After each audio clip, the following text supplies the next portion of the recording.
let's just talk bass fishing.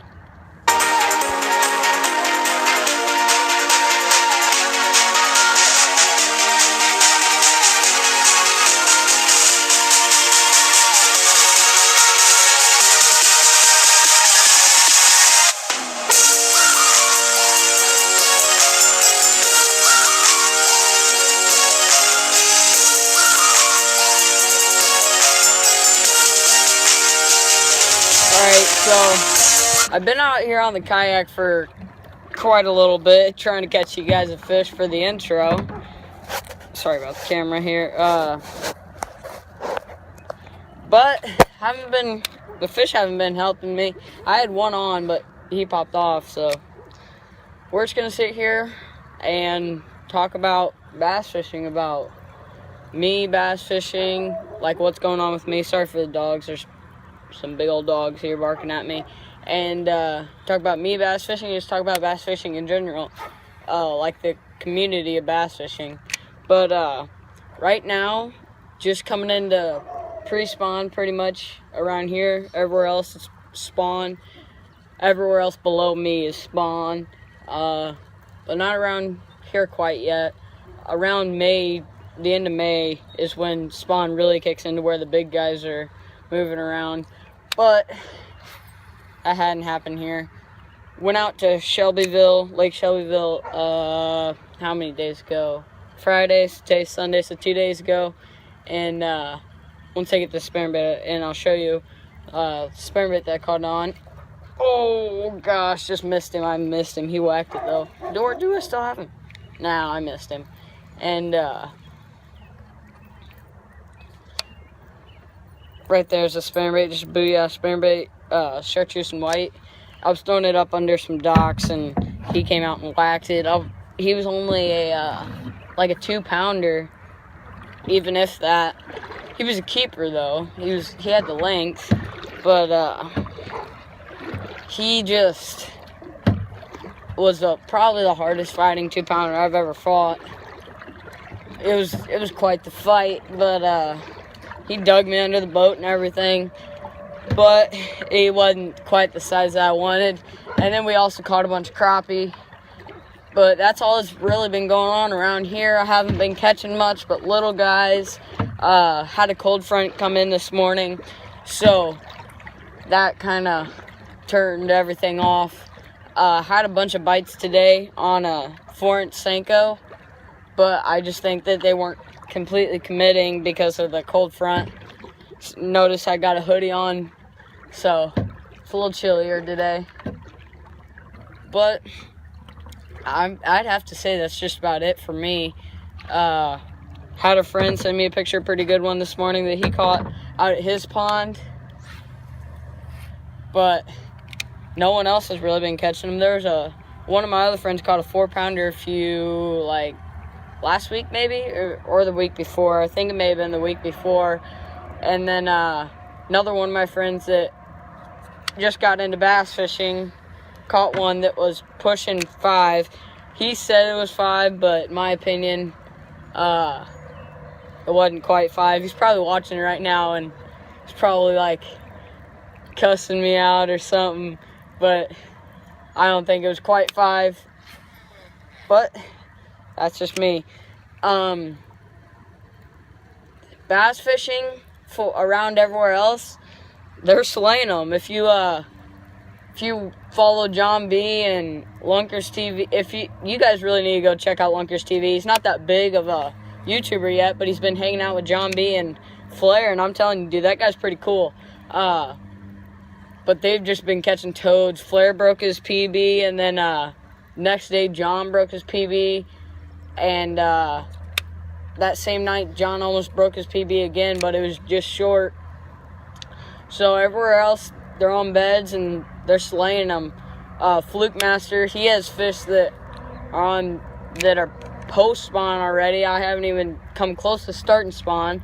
I think there's one fish that I've seen all year that's even close to spawn, and he's right up here. He's just, and I don't even, it's not, you notice I'm saying it's a male, and he's just setting up for the female to come in. That's it. He's kind of making just a little bed, but the rest of the bed will be made by the female. The female hadn't even come up yet. But it's just, I want spawn to come. I bought those 6-inch swim baits just for spawn, because there's a lot of big bass in this pond I'm fishing right now, but they just never eat. Oh, sorry, just hit the camera. They never want to eat a crawl or something little that you throw in there. They want something big coming by them to really annoy them. But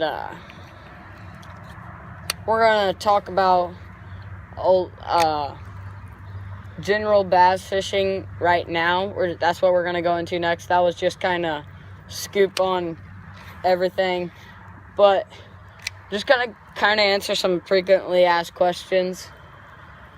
And here's one of them: baitcaster or spinning reel? 100% for bass fishing, baitcaster. So I'm throwing a lose right now, and I can do so much more with the baitcaster than I can with the spinning reel. And that's just, I can, I do use spinning reel for finesse, but that is absolutely it, only for finesse fishing. But if I'm throwing anything that I can't throw on if I'm throwing anything that I can throw on a baitcaster, I'll throw it on a baitcaster. I just feel like I can work it better. I feel like I get way better hook sets. But that's just about it there. And then here's a topic that I hear everyone talking about all the time, and that is they hype up spawn like first time people just getting into bass fishing. Because I have two buddies that just got into bass fishing pretty much last year. They just kind of got into it. I've been in it my whole life, so I kind of know a little bit more about it than them. But they hype up spawn a whole bunch. And if you live down south or over in California, yeah, hype up spawn. It's going to be great. You got a bunch of 10-pounders swimming around on beds. You got all these giants that you have potential of just catching an absolute toad. And but around here, everyone really, really hypes it up. And in my opinion, there's not a fish around my area over 6 pounds. There is fish bigger than that, because I know it. Just a few weeks ago, there was an 8-pounder caught at Lake Springfield, and that's right by my house. And Lake Springfield is trash. But I'm just saying that is a once-in-a-lifetime thing. I don't think there's any other 8-pounders in that lake. Oh, my gosh. I swear, dude, this moss kills me every time, because I set the hook, they dive down in that moss, and they pop right off. But I don't think there's any other 8-pounders. Everyone's been hyping it up, and I'm like, guys, there's going to be some 5s and some 6s sitting on some beds. But trust me, you're going to have to throw the right bait by them for them to hit it. And sometimes you can't even get them to hit. And I've been getting into a bunch of swim bait stuff, and I've been getting made fun of by my buddies saying, you're just wasting your money, you're not going to catch fish on those. Those are way too big. Frankly, a 6-inch swim bait is not as big as you guys think it is. You probably saw that Tech Warehouse unboxing, and you're thinking that is just stupid to have that big of a swim bait. But trust me, it is not as big as you guys think. I guarantee you this spawn, I will catch a toad on one of those. And when I say I guarantee you, I'm telling you, dude, I will catch a giant on one of those. Right up here where we're coming up to, I had a giant on a 1/2-ounce red-eye shad, and he just snapped off. It was a toad, but he snapped off because I had been flipping docks with the same rod the day before, and I only just cut off barely and retied when I knew that I needed to retie, but I was too lazy to. So that's another thing. Always retie when you need to. But so there is big fish around here, but you really have to be lucky to catch one of the true giants. Like, we have so many ponds that, sorry if you guys are starting to not be able to hear me, just got into a pretty windy spot. There's so many ponds that me and my buddies have around here permission to fish, and they have some good fish, but I'm telling you, dude, it's going to be a lot harder than they think to catch one of the big ones.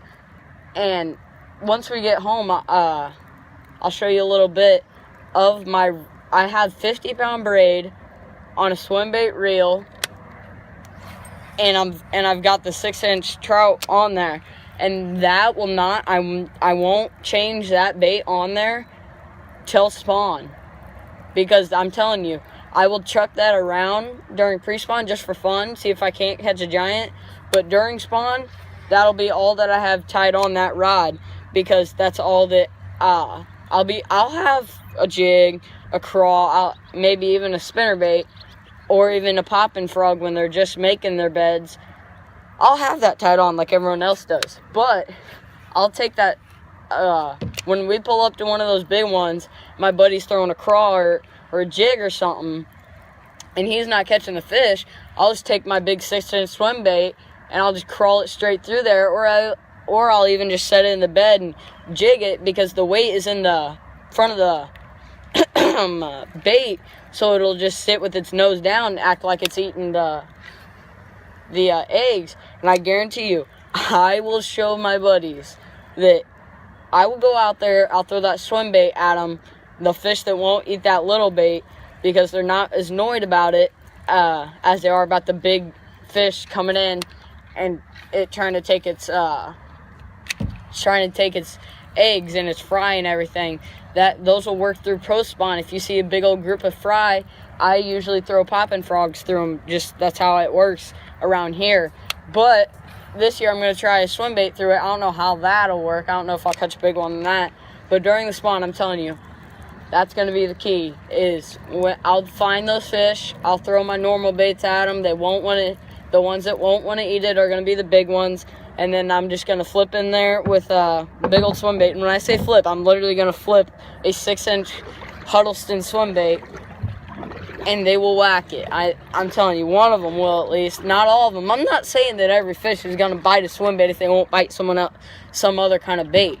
But there's going to be those ones that will prefer, all right, I got to get this out of my little area, because he's bigger, he's invading, not bigger, he's invading on my territory, because he's a little bit more intimidating to him.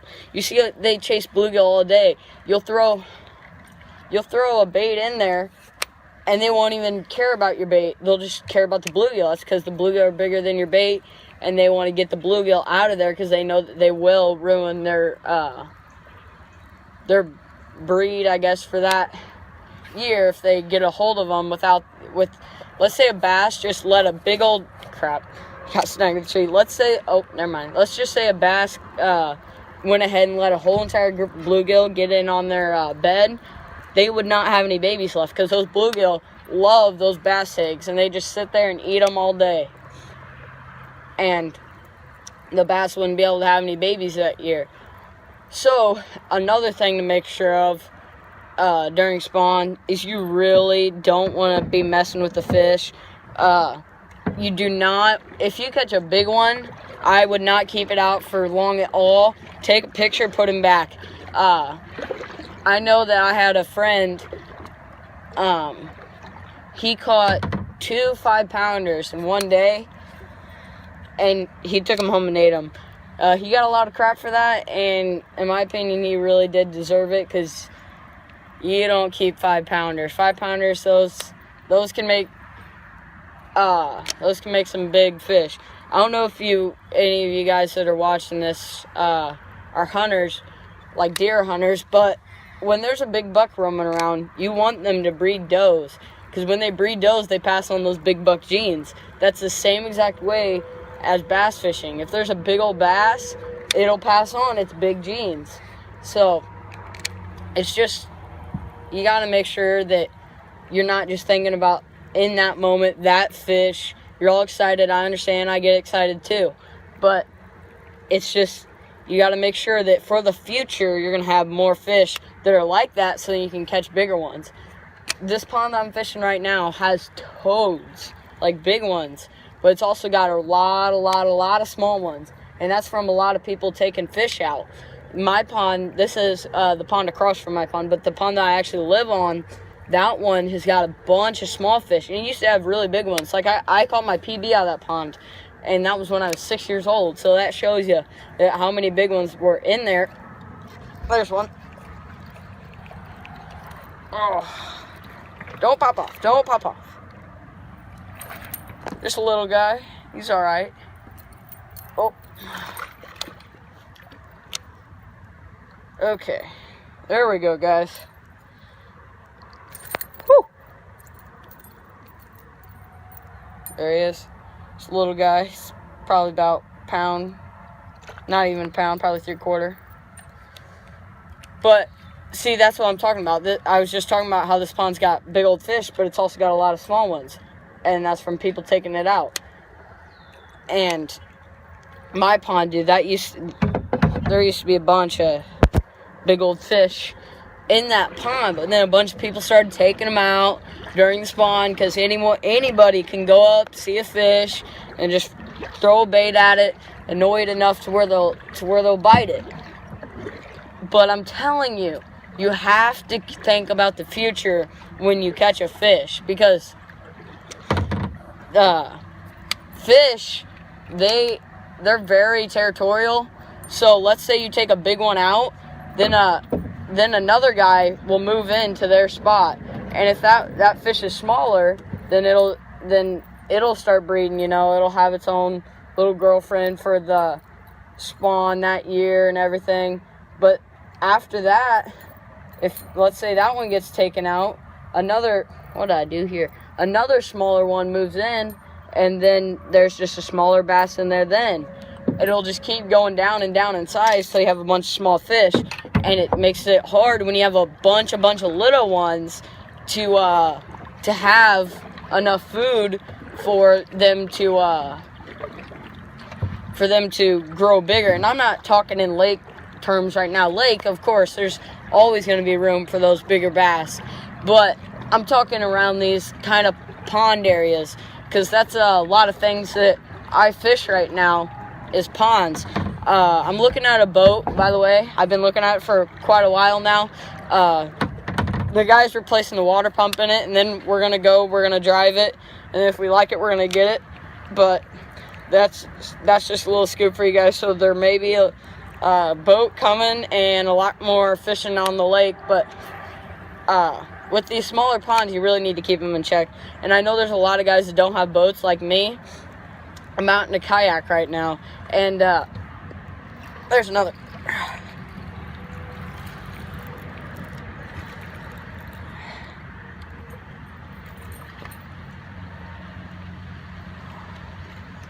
That one's a little bit better than the last guy. He's a little bit bigger, just a little bit. He's longer, he's not as fat. Oh. Right there, just a little bit longer, guys. See, they're pretty small, but that guy's probably, sorry about the camera, this guy's probably 3/4. Same fish, about same size, but pretty skinny. Maybe pushing a pound, but I don't really know. But as you just saw, I just caught 2 small fish, and that's because there's a lot of small fish here with just a couple of big ones, and those smaller fish are having a hard time getting bigger because there's less and less food and more pressure from people. That's what sucks about having these neighborhood ponds. Even though, sorry, my shorts are in the way. Even though the only people that are allowed to fish these ponds are the people that live in these neighborhoods, anybody in this neighborhood can go out, grab a rod, and come out and fish. And that's just, people aren't ethical about fish and everything. And it just messes everything with the whole kind of thing that, like the whole system that me and a couple other guys that fish in here kind of work with and keep in shape is these ponds. Last year there was this fish that me and Rob Danielson, he's the owner of English Assets, gotta go check that guy out on Instagram. It's at English Assets. And also, be sure to go check out Mid-State Baits. His name's Brandon. Just look up Brandon Neptun. I'm pretty sure his last name is Netpun, I think. Just look that up, you'll find him. But me and Rob had been working this fish for a really long time. And when I say a really long time, like weeks, this fish was on a bed and we were working him and could never catch him. But we were letting it be when we felt like it was getting too scared and was about to leave. And then we come back the next day and try and catch him again. But me and him came back one day, and that bass was wrapped around the tree that it had its bed next to, dead. And that's because a bunch of guys came in. They didn't know what they were doing, and they were just out there messing around. They ended up getting the fish to bite, and they got it. They didn't know how to work a fish in. They got it snagged up on the tree, and then they couldn't get it undone, so they just cut their line and let the fish die. And it makes me very unhappy. I would have done all I could to get that fish unstuck. I'd probably go in the water. I've done that multiple times for lures, so if I had that happen with a bass, I've never had anything like that happen, because I know once you hook a set of fish, you don't just let it go around saying, oh my gosh, look what I got. But that's just a different story about people that shouldn't be out on the water. So I think that may be wrapping it up for this video. I really don't know what much else to talk about. So just go out there and catch you guys some fish, whether you're post-spawn, spawn, pre-spawn, or not even close to spawn yet. Just go out there, have a good time, be smart, keep your fish population in check. Make sure that you're doing the right thing with the fish. You're not dropping it all in the grass. I know a kid, a YouTuber that is called Obsessed Fishing 101, and he absolutely just ruins this big old bass. It's like 5 pounds. He dropped it. He just kept it sitting in the grass and everything, and then he put the fish on a stringer and just completely messed with this fish for hours. And that kid, he's only got 10,000 subscribers, and I swear he's had a YouTube channel for 3 years. So just be ethical about everything. So thanks for watching the video, guys. See ya.